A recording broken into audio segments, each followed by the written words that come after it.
Save किया था ना? मैं सिर्फ इसलिए गया था क्योंकि उसने मुझे कॉल किया, that's it. But listen तो.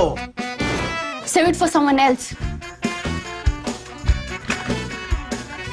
जिंदगी में सेव करना जरूरी है, मगर जब बात पैसों की हो, सिर्फ सेविंग से काम नहीं चलेगा। इक्विटी म्यूचुअल फंड्स में इन्वेस्ट कीजिए और अपने सेविंग्स को आगे बढ़ने का मौका दीजिए। Mutual fund investments are subject to market risks. Read all scheme-related documents carefully. For the first time in the history of the Monetary Policy Committee of the Reserve Bank of India, the MPC will be writing a letter or sending a report to the Government of India on why the RBI and the MPC have failed to meet the inflation target set by law. That report is finalized or is being finalized as we record this Macrosutra on Thursday. That report will go to the government, and we are not at this point of time sure or clear whether that report will be made public or not. But it also brings into question this whole inflation targeting regime. There is a target. The RBI's main goal is to keep meeting that target, and if it does not meet the target for 3 consecutive quarters, it has to tell the government why it was not able to meet the target and what it will do to bring inflation back to the target levels.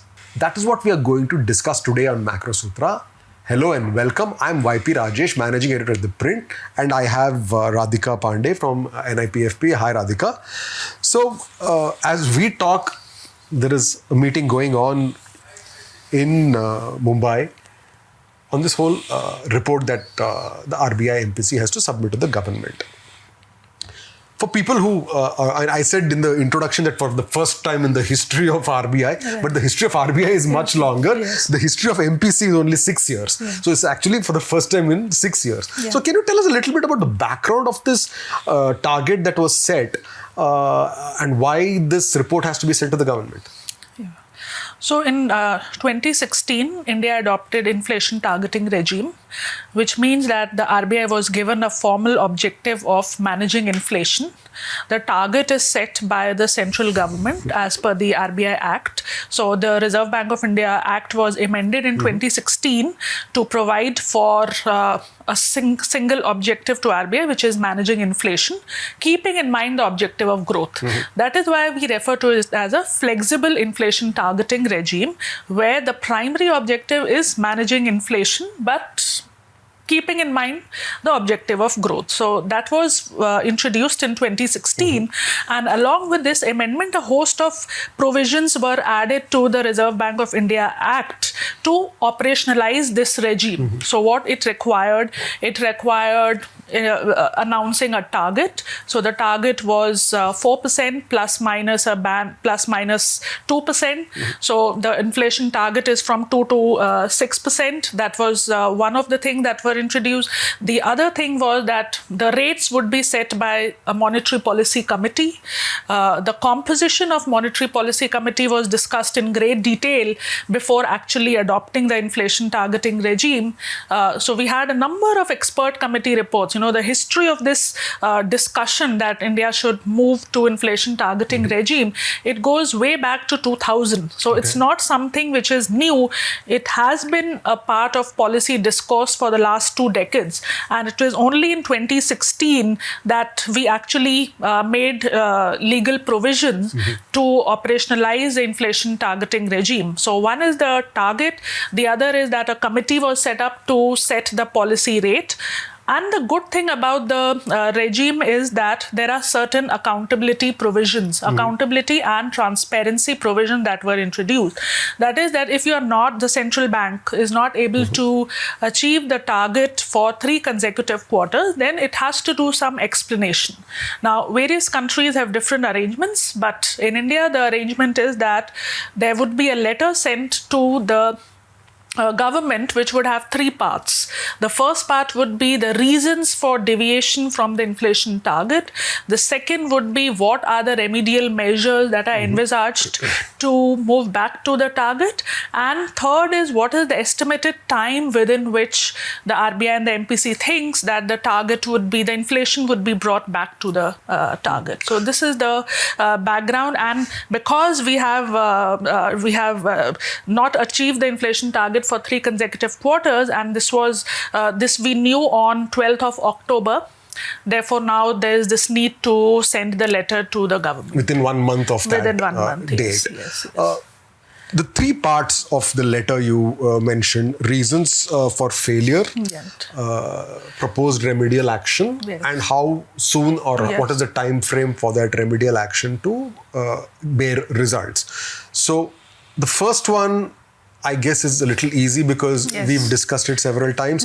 And Governor Shaktikanta Das yesterday had made a long speech and talked about it. And as we discussed, he made a very passionate defense of the role of the RBI on inflation and growth. So the reasons for failure, do you buy into those reasons or do you think that, we have talked about it earlier also, that RBI has been behind the curve? Where do you stand on that? So it's very important to look at the inflation trajectory, since the adoption of inflation targeting regime from 2016 onwards. So if we just, step back and compare the inflation trajectory 5 years before the inflation targeting regime, which we call IT regime, and 5 years after the adoption, we see that, before COVID situation, before the onset of COVID, our inflation trajectory was reasonably range bound. It was within the target and we were close to 4 to 5% inflation on average. It was only in December 2019, from October 2016 to 2019, we did not face this problem of not even in 1 month crossing the inflation target. Only in December 2019 was the first month in which inflation, the CPI, year-on-year inflation surged to 7.35%, which was again primarily due to food inflation. And then after that, because of COVID, we saw from April to November, inflation was elevated. And there, I broadly agree with the points that inflation was driven by supply side measures. And in hindsight, if we see if there would not have been COVID, then RBI would have been in a better position to manage inflation expectation, which it was able to do during the 3 years from 16 to 19. We have done this analysis. We have a paper on this where we see that the average inflation was much lower in the period from 2016 to before the pandemic. And we have seen episodes, 2009-10, if we look at the CPI graph, we see at that time inflation had risen to 12%. So we have seen those episodes of double-digit inflation. And even now we are comparatively better as compared to other countries. So inflation during this time was owing to supply-side bottleneck, especially during COVID. And the other point was that RBI did the heavy lifting of addressing growth concerns. We did not see much of fiscal expansion happening during COVID. So it was the RBI who was doing much of steps taking to address the slowdown. But the second and the third questions are the tricky questions, or the points. They're not questions. One is remedial actions it proposes to take, and the time within which the inflation target shall be achieved after implementation of the remedial actions. How easy or difficult is that?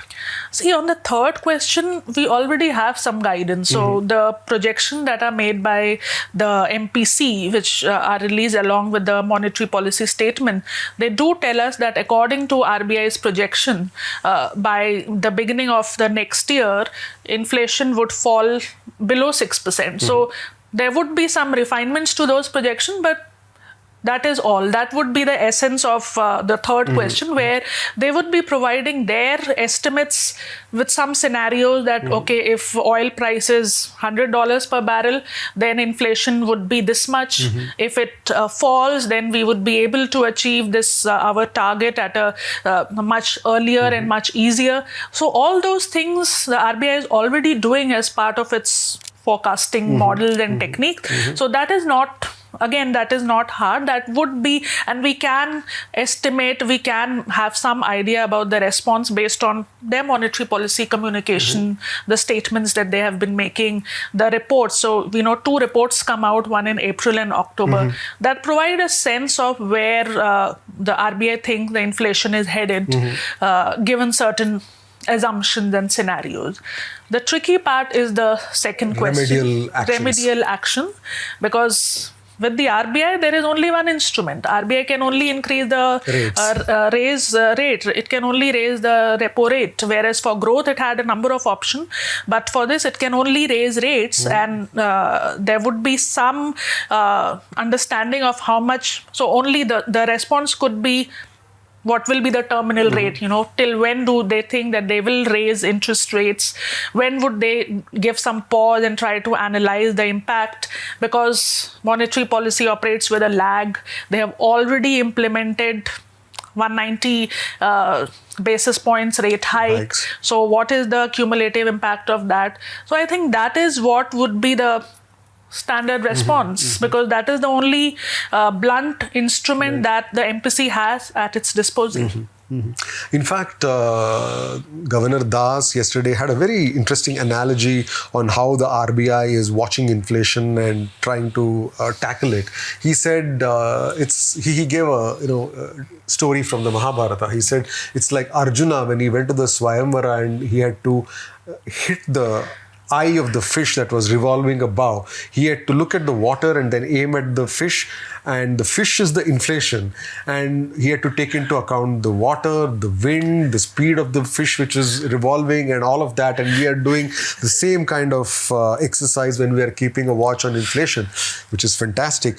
But coming to the point of transparency, Governor Das also said that the communication between the bank, central bank and the government is privileged.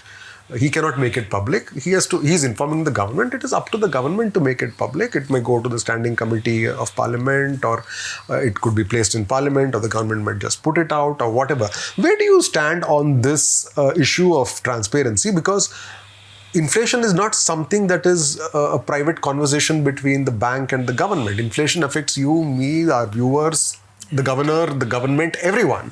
So, and as the public, as citizens of this country, we have a right to know what is going to happen with prices and what is the plan. Right. Because it affects all our lives. So where do you, so do you think it should be a public document at some point of time, Yes. sooner, not later? Correct. So if we, go by guidance on what is happening in some of the other countries, because India is a very, late adopter of inflation targeting. Only in 2016, we have adopted the inflation targeting regime. And we have a host of international experience to see what are the accountability measures that are incorporated in some of the other countries. Then that can provide us some guideposts on how can we do better, because we have done better by introducing at least some transparency mechanism.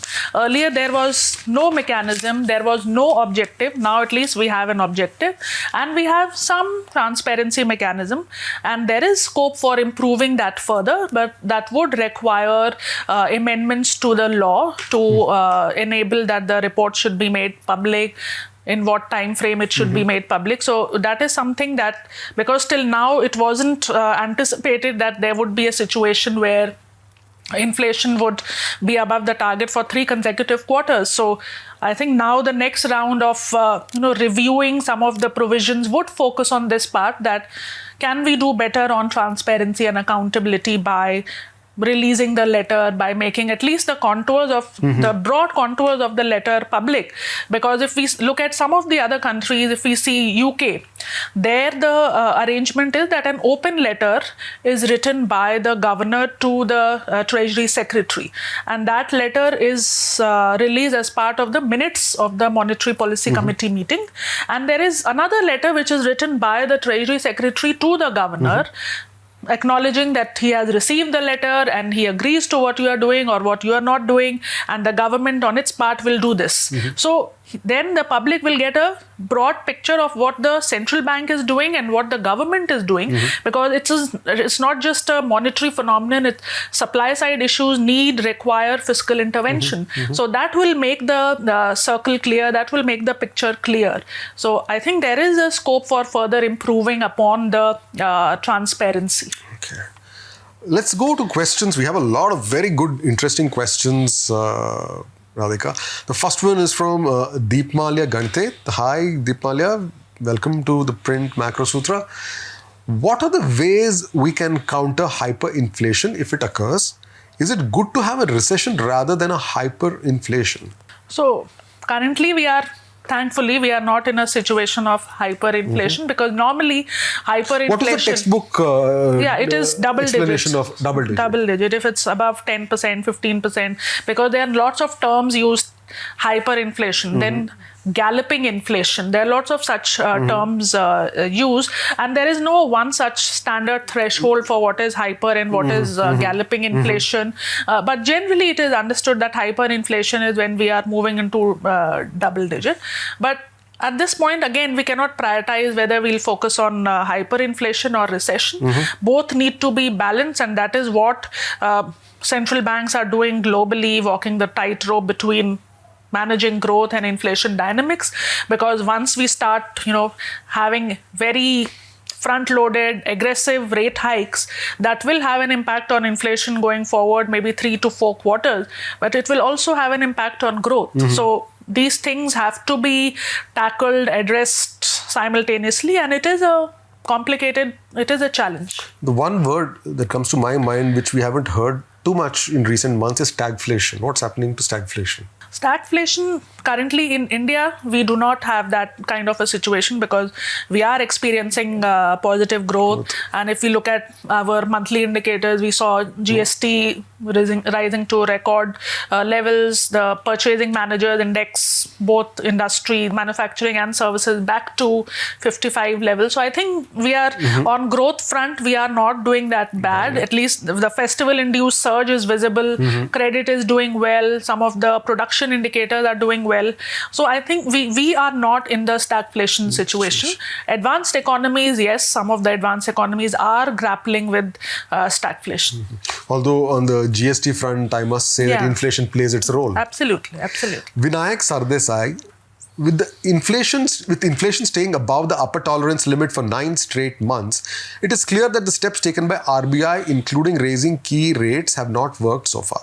Do you think this inflation, which is more of a supply side inflation, can be brought under control by raising rates? So, yes, it is. We started with saying that inflation, as of now, what we are seeing, we saw during the COVID time and we saw during the war, was primarily supply side induced, because we saw the prices of fuel going up, we saw food prices rising. So it was supply side inflation. And the problem is that if inflation is not tackled, if we do not raise rates, then the expectations, the household expectation that inflation will keep on rising, that will become more entrenched. So to anchor inflation expectations, it is important to keep raising rates, and therefore what the Reserve Bank of India is doing. And there is also what we are seeing, the core inflation has also increased. So there is it is supply side, but we are also seeing demand pressures picking up, and that is visible in the core inflation. That is visible in the fact that there is a second round effect of supply side on the other segments of CPI. So having said that, the fiscal interventions are equally important to counter inflation. Government did cut excise duties. There could be scope for further reduction because our taxes are still too high. So fiscal intervention as well as monetary interventions are needed. Aditya, our regular loyal viewer, has 2 questions, but Aditya, I will only take one because there are so many other questions. Is there any provision in the RBI Act or any other related act which gives the right to RBI to have more autonomy and rights to deal with such extraordinary situations? And if not, do you think there should be some provision being introduced in the Act which gives right to RBI to deal with such situations? So the fact that we have a flexible inflation targeting regime does give that kind of a flexibility, and making use of that flexibility only we saw the RBI focusing more on growth during COVID, and it's only from March of this year that we saw, if we look at the monetary policy statements, we saw a subtle change in the policy statements from March onwards, where they started reverting their focus back on inflation, withdrawal of liquidity, and so on. So that flexibility is given. I don't think that there is need for any additional provision, because there is ample flexibility to the Reserve Bank, and we cannot anticipate these kind of events. These are mostly black swan kind of events, and no legal framework can adequately safeguard the implications from such kind of events. The next question is from Karthik Parashar. With another 75 basis point increase in interest rates by the US Fed, do you think recession is inevitable? I mean, I guess he means recession in the US. Yeah, so we saw the Fed raising rates by another 75 basis point.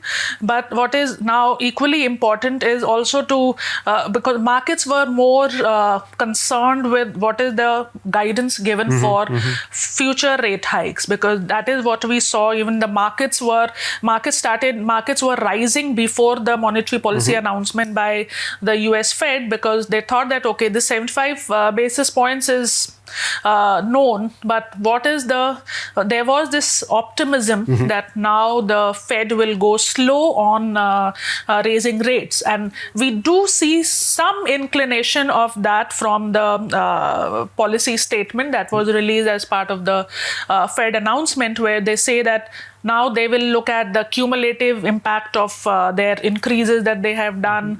They will look at incoming data. So there were some new statements which were not there as part of the previous communication by the US Fed, which makes us to think that maybe they will slowly start going slow on raising rates, because while some of the growth indicators are still robust in the US, there are some other indicators like the housing sector has started showing weakness. So whether US is in recession or not, it's a debatable point, because the labor market is still strong, the unemployment numbers are still low, so we can't really term the US economy as being in a recession.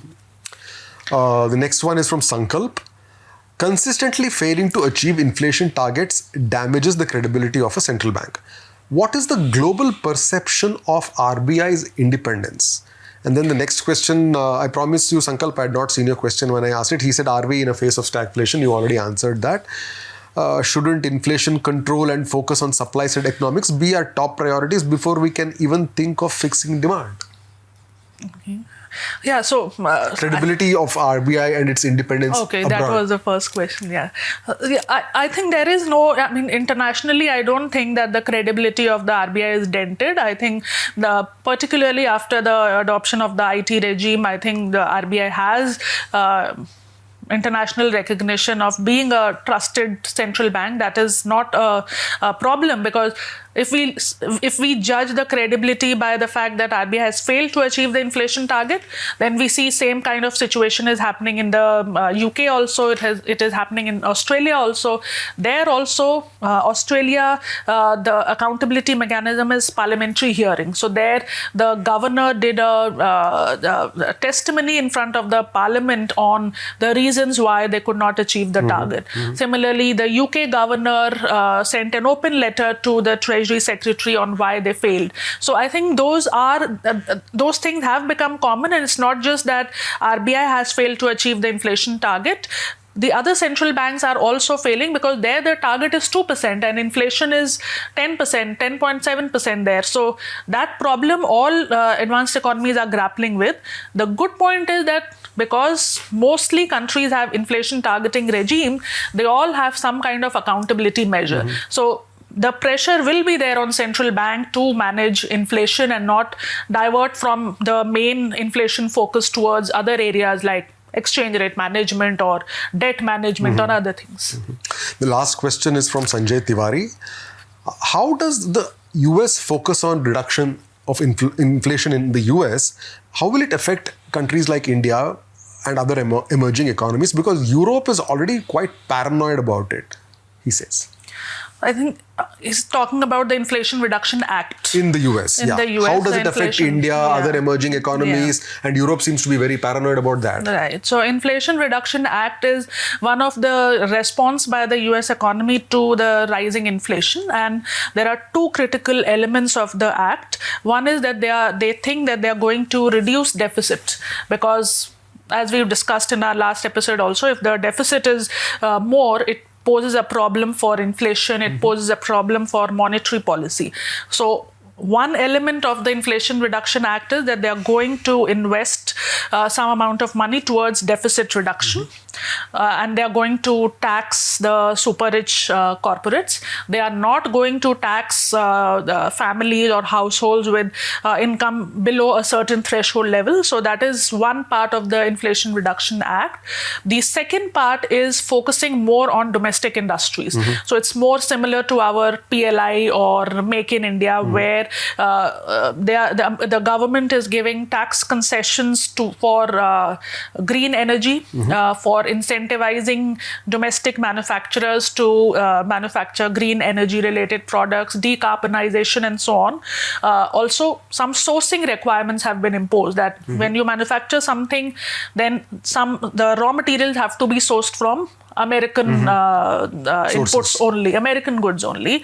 So that is posing a danger for European industry. So they feel that this would lead to their trade to America being impacted, and they say that they will retaliate with similar kind of provisions, and they will also move to made in Europe. So that will impact America. So they especially the car manufacturers in Europe are being very concerned about the provisions of the Inflation Reduction Act. So it's actually not great news for globalization. It's not. It's not great news for globalization, but I hope and I wish that this inflation scenario around the world, and of course, especially at home in India, is tackled sooner and not later.